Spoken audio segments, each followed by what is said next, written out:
Esto es Simplebot Podcast. Monografías de la historia del rock, desde los años 60 hasta el siglo XXI.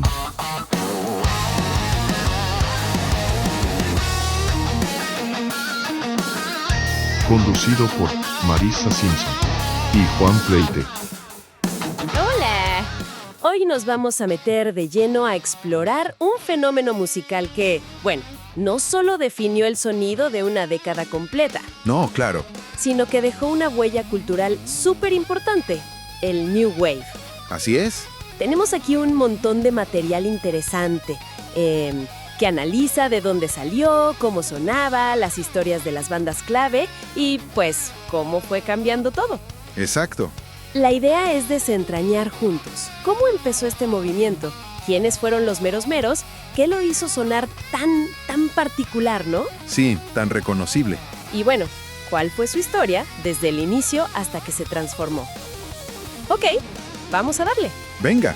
Es que hablar de New Wave, mira, es hablar de algo más que música, ¿eh? Ajá. Fue una corriente estética, cultural, muy fuerte que salió, pues a finales de los 70s, principios de los 80s. Justo ahí. Y sí, la verdad, intentar ponerle una sola etiqueta es casi imposible. Es complicado, ¿no? Sí, porque fue una mezcla de influencias súper diversas. Tenías cosas del punk, electrónica experimental, hasta el pop más pegadizo. De todo un poco. Pero si algo unía a todas estas propuestas era como un aire de renovación, ¿sabes? Una búsqueda de romper moldes. Entendido. Entonces, ¿dónde empieza todo? Porque suena a que viene justo después del punk, ¿o no? Exactamente. El New Wave nace justo ahí, en ese terreno fértil que dejó el post-punk a finales de los 70. Ok. Hereda la energía del punk, esa actitud retadora, pero busca ampliar el sonido. Ir más allá. Sí, hay una voluntad clara de experimentar, de meterle cosas que el punk más, digamos, purista rechazaba. ¿Cómo qué, por ejemplo? Pues mira, la fascinación por la electrónica europea, sobre todo el krautrock alemán, bandas como Kraftwerk o Neu. Claro, Kraftwerk. Con esos ritmos hipnóticos, las texturas de sintetizador, también del glam rock, ¿eh?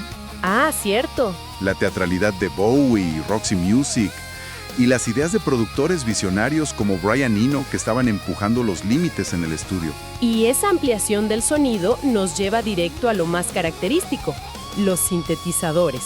Imposible no pensar en ellos. Sin duda, los sintes y las cajas de ritmo se vuelven protagonistas, sobre todo en esa rama que llamamos synth pop. Ajá. Se buscaban melodías pegadizas, a veces muy bailables, pero con una producción más pulida que el punk. Pero no todo era fiesta, ¿o sí? No, para nada. Eso no quiere decir que fuera superficial. Las letras muchas veces eran introspectivas, melancólicas, Más profundas. o con críticas sociales, pero como escondidas debajo de ese sonido pop. Ok. Y hablando de tecnología, ¿qué instrumentos definieron esa época? Hubo hallos icónicos. El Roland Juno 60, por ejemplo, famoso por esos pads atmosféricos. Sí, muy reconocible. El Moog Mini Moog, un clásico para bajos potentes. El Prophet 5, que era de los primeros polifónicos programables, clave para texturas complejas. ¡Wow! Y las cajas de ritmo, claro. La Lindrum, la Oberheim DMX. Sus sonidos se volvieron la base rítmica de muchísimos éxitos. Mencionas la tecnología, pero también los instrumentos más tradicionales tenían su truco, ¿verdad? Las guitarras, por ejemplo. Correcto, no todo era pura electrónica. Las guitarras seguían ahí, pero se usaban diferente. ¿Cómo? El efecto choros, por ejemplo. Ese que duplica el sonido y le da como una onda brillante. Ah, sí, muy ochentero. Exacto, casi omnipresente en las guitarras New Wave. Les daba esa cualidad etérea. Y las voces, a menudo con mucha reverb, muy espaciales. Creando atmósfera. Era esa combinación de lo electrónico y lo acústico, pero tratado de forma novedosa, lo que creaba el ambiente. Esto me lleva a una duda muy común. ¿Synth pop y New Wave son lo mismo? A veces se confunden. Es súper comprensible la confusión, porque sí se solapan mucho. Ajá. Pero si intentamos diferenciarlos, Podríamos decir que el synth pop se enfoca más en los sintetizadores como el centro de todo. Ok, A menudo con estructuras pop muy claras, un sonido más minimalista, melódico. ¿y el New Wave? El New Wave es más bien, como decíamos, un término paraguas. ¿Más amplio? Sí, abarca desde el synth pop hasta bandas con guitarras muy post-punk, bajos súper melódicos, O sea, más variado. incluso con toques de reggae o ska. Piensa en The Police, ellos lo hacían de forma genial. Claro, The Police. La verdad, las bandas en ese momento no estaban tan preocupadas por las etiquetas. Querían sonar frescos, diferentes. Tiene sentido.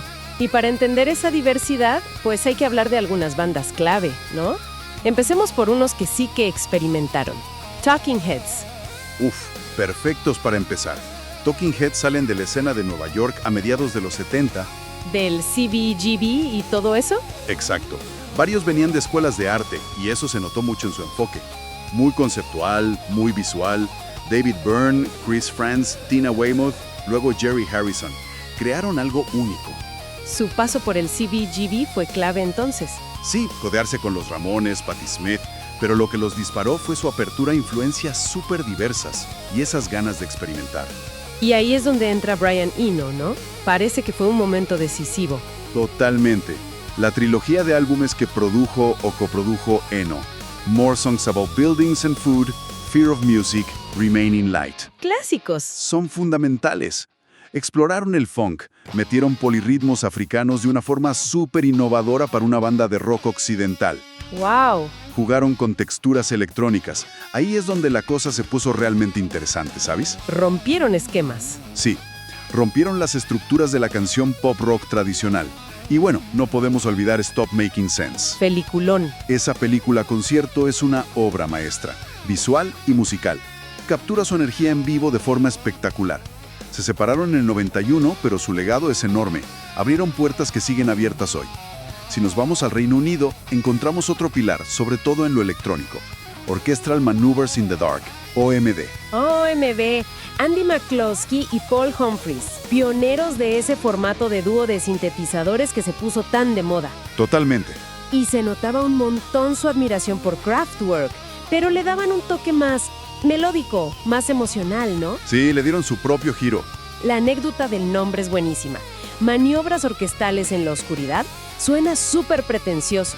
Sí. Pero ellos mismos han dicho que lo escogieron casi de broma, pensando que solo iban a dar un concierto. Imagínate. Y luego, mira. ¡Exacto! Luego vinieron hits como Electricity, con ese sonido crudo del inicio, o la icónica Enola Gay. Es una canción pop bailable sobre el bombardero de Hiroshima. Esa dualidad. Increíble. Tuvieron una carrera con muchos altibajos, ¿eh? Después de sus éxitos, se lanzaron a experimentar cañón con Dazzle Ships en el 83. Ese fue el que no pegó. Exacto. Un álbum conceptual súper vanguardista mezclando synth pop con collages de sonido. Fue un fracaso comercial brutal en su momento. ¡Qué fuerte! Aunque hoy es un disco de culto, justamente por lo audaz que fue. Claro, a veces pasa eso. Después de ese golpe, dieron un giro hacia un pop más accesible para conquistar Estados Unidos. Y lo lograron. Sí, con temas como If You Leave de la película Pretty in Pink. Se separaron a mediados de los 90, un poco eclipsados por el grunge y el Britpop. La época cambió. Pero se reunieron en 2006 y ahí siguen, demostrando una longevidad increíble y una influencia que todavía se siente. Sigamos con otra banda británica esencial, quizá de las más representativas del synth pop, pero que evolucionó muchísimo. Depeche Mode. Depeche Mode es un caso fascinante, una metamorfosis constante. Empezaron en el 81 con un synth pop muy puro, casi ingenuo. Con Vince Clarke todavía. Exacto. En el primer disco, Speak and Spell, que traía Just Can't Get Enough. Un clásico. Pero se fue Clarke, entró Martin Gore a componer principalmente y se unió Alan Wilder, que aportó muchísimo en producción y musicalidad. Y ahí cambió el sonido. Sí, se fue oscureciendo poco a poco. Metieron influencias industriales, samples, letras más introspectivas, existenciales. Más densas. La etapa del 87 al 93, con discos como Music for the Masses, el súper aclamado Violator Violator. y Songs of Faith and Devotion. Eso los hizo estrellas mundiales. Canciones como Enjoy the Silence, Personal Jesus, Himnos. himnos generacionales totalmente. pasaron por una crisis muy fuerte a mediados de los 90, ¿eh? Con la salida de Wilder, los problemas de Dave Gahan, Sí, fue una época difícil para ellos. pero lograron resurgir con Ultra en el 97 y han mantenido una carrera súper sólida, explorando sonidos más maduros, sin perder su esencia. Seguimos en Reino Unido con otro dúo clave, Tears for Fears, y esa historia curiosa de una de sus canciones más famosas. Roland Orzabal y Kurt Smith. Su música, muchas veces, tocaba temas psicológicos, ¿sabes? Sí, algo leí de la teoría del grito primal. Exacto. Influenciados por Arthur Janov.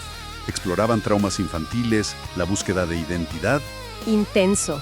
Y sí, la historia de Everybody Wants to Rule the World es un clásico de cómo un hit nace casi de chiripa. ¿Cómo fue eso? Pues parece que la canción tenía un aire distinto, más ligera, con un ritmo diferente, como de shuffle, Ajá. que no encajaba del todo con el tono más serio del disco, Songs from the Big Chair. Casi la descartan. No me digas. Pero el productor, Chris Hughes, le vio potencial comercial y los convenció de terminarla. Y ¡pum! Número 1 mundial. ¡Qué visión! Lo fascinante es cómo una canción con una letra bastante cínica sobre el poder y la corrupción, pero envuelta en una melodía súper pegadiza y eufórica, conectó tanto. Esa dualidad otra vez. Exacto, muy New Wave. Música para bailar, pero con algo que pensar. Increíble. Y bueno, hablando de los 80s, es inevitable mencionar esa supuesta rivalidad que llenaba revistas. Duran Duran versus Spandau Ballet. Ah, la gran batalla del pop británico de los 80. Dos bandotas que representaban dos caras del New Romantic. Muy enfocados en la imagen, ¿no? Totalmente, la estética era clave. Y competían durísimo en las listas y por la atención de los medios. ¿Cómo eran sus estilos? Duran Duran cultivaba una imagen más exótica, aventurera, casi de estrellas de cine. Videos espectaculares, hits como Rio, Hungry Like the Wolf. Muy salvajes. Y Spandau Ballet eran como más sofisticados, elegantes, dandies modernos. Baladas soul pop como True o Gold. Más románticos. Aunque en público se llevaban bien, después se supo que sí había atención real, piques, celos profesionales. La prensa ayudaba, seguro. Claro, alimentados por la prensa que buscaba el pleito. Pero más allá de eso, ambos grupos definieron la estética glamurosa de la primera mitad de los 80. Fueron súper influyentes. Cambiando un poco de rumbo hacia un sonido con raíces más oscuras, más post-punk, tenemos a Siouxsie and the Banshees. Una figura y una banda cruciales, sí. Siouxsie Sioux salió del círculo punk original de Londres, del Bromley Contingent, que seguía a los Sex Pistols. Ah, de ahí viene. Los Banshees empezaron con un sonido punk muy crudo, pero evolucionaron rapidísimo al post-punk, con un estilo muy propio, muy atmosférico.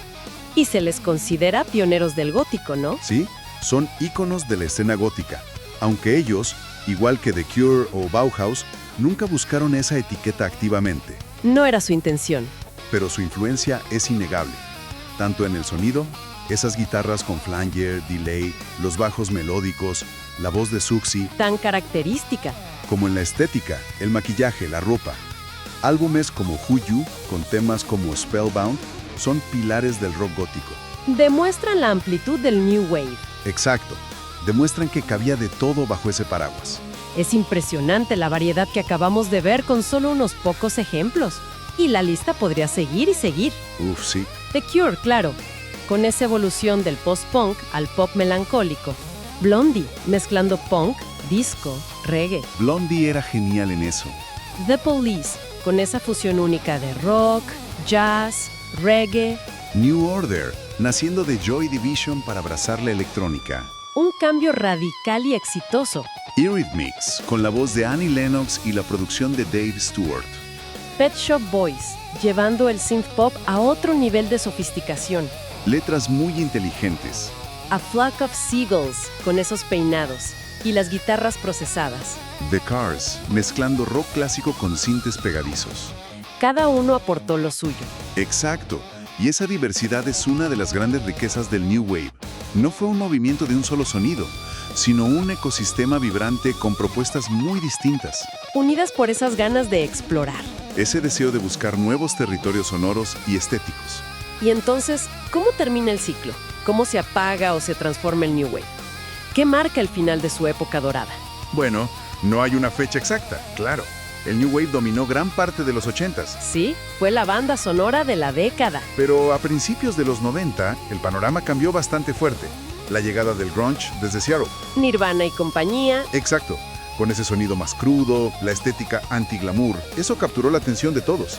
Y al mismo tiempo en Reino Unido, el Britpop revitalizó el rock de guitarras. Oasis, Blur. Ese fue el nuevo escenario. Y muchas bandas clave del New Wave sintieron que su momento había pasado, chance. ¿Se separaron o cambiaron? Sí, algunas se separaron, como OMD temporalmente o Talking Heads ya definitivo. Otras buscaron otras direcciones, se adaptaron o simplemente siguieron su evolución. Pero aunque su popularidad masiva bajara, su influencia no desapareció con los 90. Para nada. El impacto del New Wave fue súper profundo y duradero.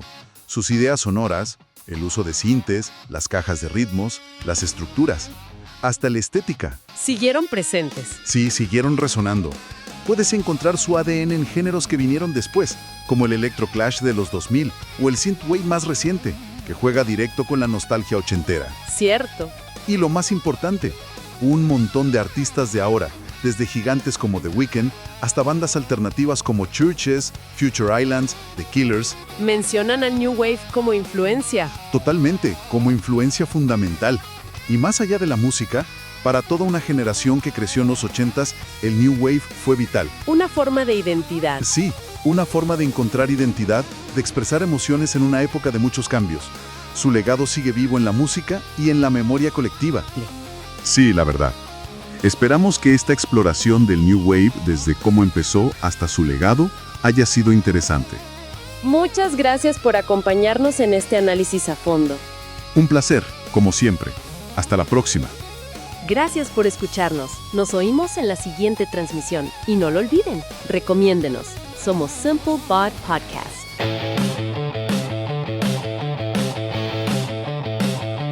Esto fue Simplebot Podcast.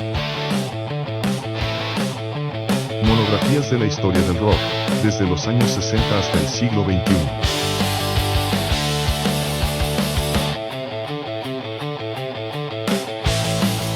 Conducido por Marisa Simpson y Juan Pleite.